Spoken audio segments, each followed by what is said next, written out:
అదే RTV app వార్తల్ని క్షణాల్లో చదివే అవకాశం ఉంటుంది. ఒక న్యూస్ పేపర్, ఒక టెలివిజన్ ఛానల్ మీ చేతుల్లో ఎప్పుడు ఉంటాయి. అయితే రాష్ట్ర ప్రభుత్వం గత 3 రోజుల క్రితం ఒక స్టేట్మెంట్ ఇచ్చింది. అయితే ప్రభుత్వ పాఠశాలలో ఏ ఒక అనాథ పర్సన్స్ కూడా రానివ్వము, అయితే విద్యార్థి హక్కులను హరించే విధంగా ఈ స్టేట్మెంట్ ఉందనేసి ఎస్ఓపైగా భావిస్తున్నాం.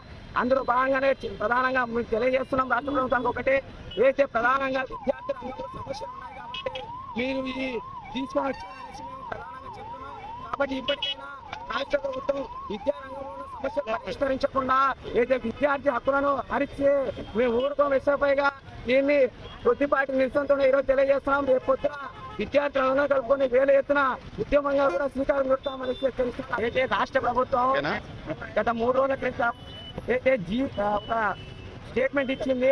అయితే ప్రభుత్వ పాఠశాలలో ఏ ఒక అనాథ పర్సన్స్ కూడా రానివ్వము, అయితే విద్యార్థి హక్కులను హరించే విధంగా ఈ స్టేట్మెంట్ ఉందనేసి ఎస్ఓపైగా భావిస్తున్నాం.